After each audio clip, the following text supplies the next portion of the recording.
प्रथम कथा होची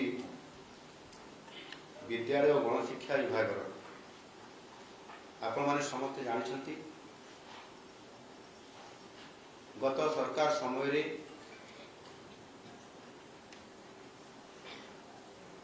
5T ना रे एवं उच्च विद्यालय गुड़िकर रूपांतरण करा ना रे अनेक स्कूल को स्मार्ट स्कूल करा जायतिला एवं से स्मार्ट स्कूल गुड़िकर यदि आम भल भाव तर्जमा करवा देखा ताले वास्तविक 5T किंबा स्मार्ट स्कूल संज्ञा कौन से आधार रे आम जो तार गोटे स्वतंत्र तार गोटे गाइडलाइन रहा कथा स्वतंत्र भाव में तार डीपीआर रहा कथा से आधार करा कथा मते जहाँ लगिला जे उच्च विद्यालय गुड़ी को स्मार्ट स्कूल करवा ना रे रूपांतरण करवा ना रे 5T विभाग द्वारा करा ये प्रकार गोटे जेभली भाव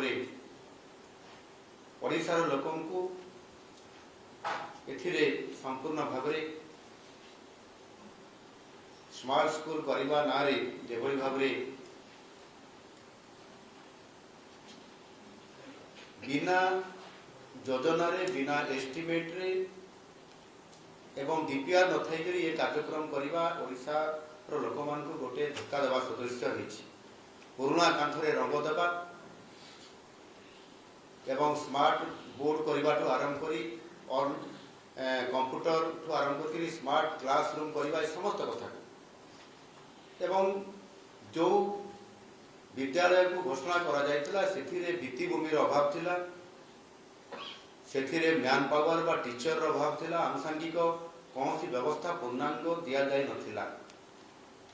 गोटाए स्कूल रो संपूर्ण भाव तार डीपीआर रहिबा कथा डिटेल प्रोजेक्ट रहिला परे सेही आधार रे स्मार्ट स्कूल माने सेठी संपूर्ण शिक्षक थिबे बिल्डिंग थिबो आनुषंगिक व्यवस्था होउथिबो एवं गोटे स्मार्ट स्कूल करने पूर्वर ता तल स्तर को विद्यालय पिला माने स्मार्ट स्कूल को आसीबे से विद्यालय अवस्था मध्य स्मार्ट होता कथा अर्थात गोटे फीडर स्कूल तार रहा कथा गोटे स्मार्ट स्कूल फीडर स्कूल किए जो पंचायत रे गोटे स्मार्ट स्कूल करागला से पंचायत जो प्राथमिक विद्यालय गुड़िक अच्छी प्रथम श्रेणी रु अष्टम श्रेणी पर्यंत जदि आम धरी नेबा ताले से स्कूल रो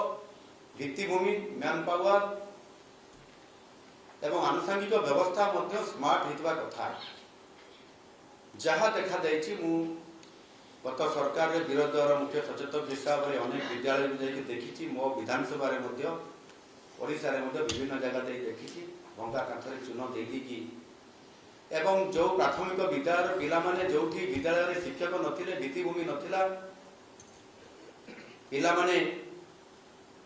हरण गुणन मिश्रण फेड़ाण एवं श्रुत लिखन जानी नथिबा पिला माने स्मार्ट स्कूल को गला परे से स्कूल रो सामने किभली भाव रे स्मार्ट बोर्ड रे पाठ पढ़िबे कंप्यूटर रे पाठ पढ़िबे या संपूर्ण भाव रे गोटिए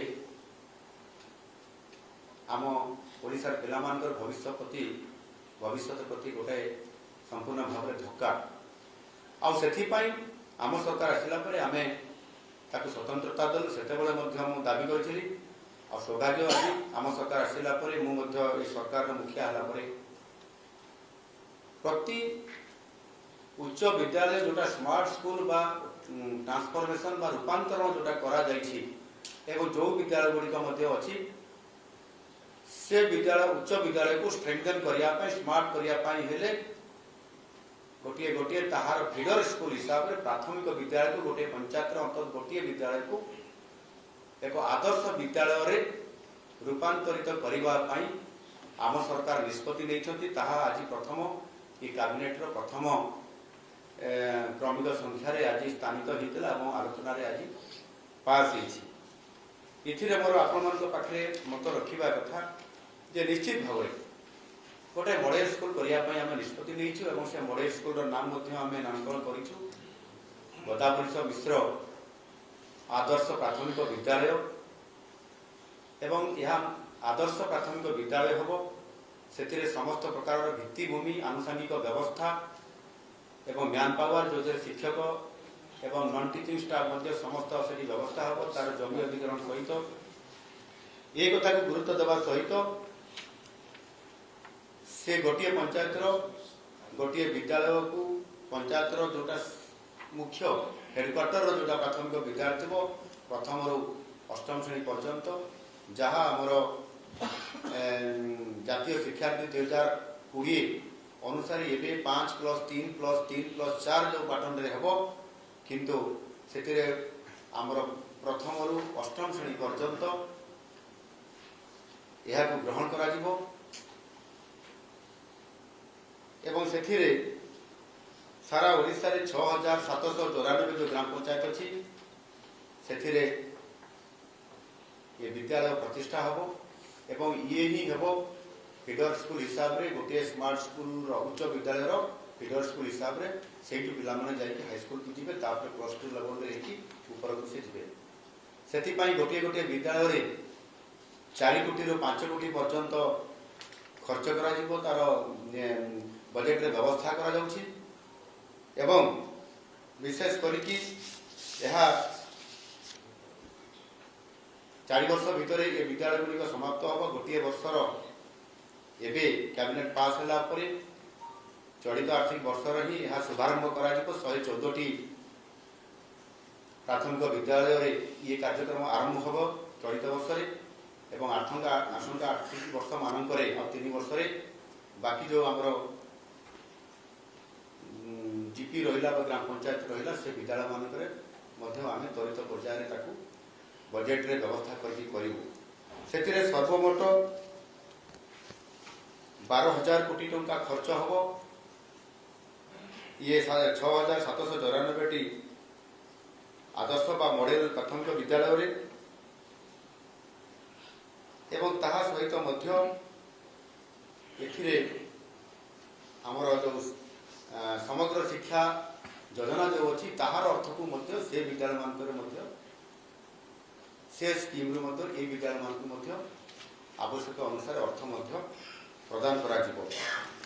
यह निश्चित भाव में एक फीडर स्कूल हिसाब से बहुत बड़ा गुरुत्वपूर्ण भूमिका आगामी दिन में ग्रहण कर जो कि ओडिशा रे जो प्राथमिक शिक्षा व्यवस्था जो अव्यवस्था जो भित्तिभूमि ना जो शिक्षक ना आम सरकार आसला गुरुत्व देती से आम 16,009 जन शिक्षक को नियुक्ति देचु आगामी दिन में जिते भी वैकेंसी अच्छी संपूर्ण भाव में आम पूरण करूँ एवं ता सहित भित्तिभूमि जो ना ये भित्तिभूमि को संपूर्ण भाव में बजेट रे व्यवस्था करके ये काम को त्वरान्वित करके निश्चित भाव में 2028 मसीहा सुधा संपूर्ण करा एवं परवर्ती पर्यायर अन्य प्राथमिक विद्यालय गुड़िक जो पिलार संख्या अनुपात अधिक रोचती फोकस करके धीरे धीरे समस्त स्कूल को स्मार्ट स्कूल में परिणत कर ये स्कूल गुड़िक फीडर स्कूल हिसाब से हाईस्कल उच्च विद्यालय गुड़िक जो पिला जी स्मार्ट होगी से व्यापक भाव में शिक्षा क्षेत्र में गोटे ये एक ढांचा करा आगामी दिन में ओडिशार आमर मेधावी और गरीब पिला संपूर्ण भाव में उपकृत हो पारे।